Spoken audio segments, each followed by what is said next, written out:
Some sacrifices are so deep, so powerful, that they change the course of an entire life. And my mother's sacrifice changed everything for me. The story begins in a small, dimly lit house at the edge of the city. Dust hung in the air, and the faint smell of incense mixed with damp earth. I am Aman, 18 years old, and until that night, I thought I understood love. I thought I knew courage. But my mother taught me that the greatest courage comes not from fighting, but from giving everything, even life itself. My mother Zainab was a quiet woman. Her hands were always busy, washing clothes, cooking meals, cleaning the house. She carried the weight of our family on her shoulders silently, and no one, not even my father, seemed to notice. We lived in poverty, barely scraping enough to feed ourselves. But she never complained. She smiled, even when there were tears behind her eyes. I remember one rainy evening. The monsoon had flooded the streets, and the market was deserted.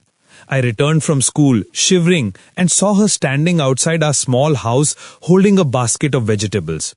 Water dripped from her shawl onto the ground, but her gaze was determined, unwavering. "Mother, come inside," I said, trying to pull her away. She shook her head. "No, Aman, the vegetables must reach the market. Every coin counts." That night, my father came home drunk. His voice slurred as he scolded us for no reason. "Why can't you earn like normal people? Don't expect anything from life." I wanted to defend her. I wanted to yell. But my mother placed a gentle hand on my shoulder and whispered, "Don't waste your strength, Aman. One day you'll understand." I didn't. 2 weeks later, a letter arrived. A government scheme that could help us escape poverty. They offered a scholarship for bright students to study abroad. My name was on the list. My heart leapt. This was my chance. Finally, a way to leave behind the misery, the hopelessness, the constant struggle. But there was a condition. I needed to pay a certain amount upfront for processing. A huge sum for someone like us. I told my mother. Her face turned pale. Where will we get so much?" I stammered. She looked at me, eyes calm yet resolute. "Don't worry, Aman. I will find a way." The next morning, she left with a bag of her savings. Days passed. She didn't return. I panicked, imagining the worst. I called neighbors. I called relatives. No one had seen her. Then, the truth came. She had taken the only money we had saved for years and used it to pay a loan for a distant relative who was in danger. They threatened to take their house. They threatened to throw children into the streets. And my mother, without hesitation, gave everything. I was furious. I screamed at her when she returned. "Mother, you've ruined my chance! How could you do this?" She looked at me, tears glistening in her eyes. "Aman, sometimes life asks you to give, even when it hurts. The world isn't fair. But love is about protecting those who can't protect themselves." Her words cut deeper than any anger. I didn't understand then. I was blinded by my own dreams. Weeks passed. I couldn't focus on school. I couldn't focus on anything. I resented her. And then, tragedy struck. My father's health deteriorated. One evening, he collapsed. The hospital was expensive. There were no funds. I ran to my mother, desperate. She smiled faintly, as if she had already predicted this. "I will handle this, Aman," she said. She worked day and night, taking odd jobs, borrowing money. Her body weakened. She refused to eat properly. She refused to sleep. All she did was work to save my father. One night, she collapsed in the kitchen. I found her on the cold floor, barely breathing. I ran to her, tears streaming down my face.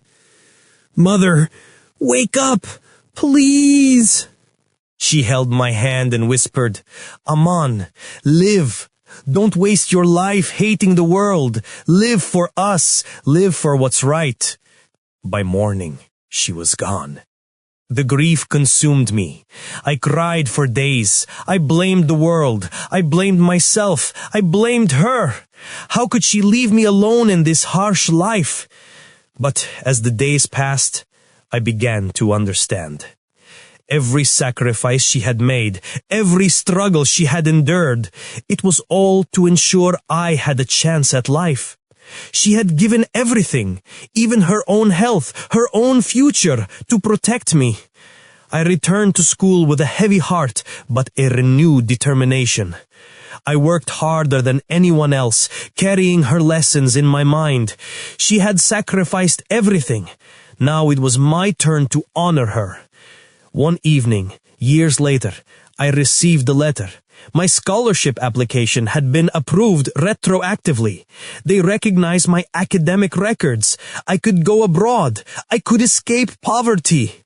But this time, I didn't feel guilt.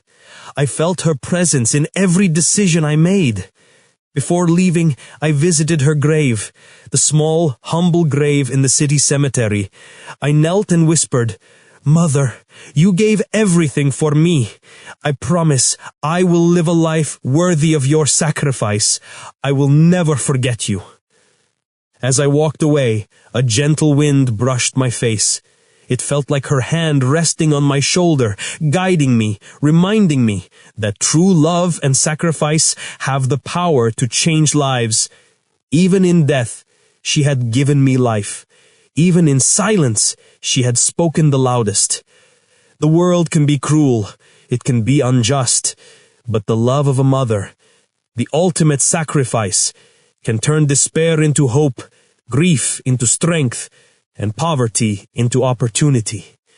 And I carry her with me every day, in every decision, every struggle, every victory, because her sacrifice wasn't just for survival. It was for a life she dreamed I could live. And one day, I will make her proud.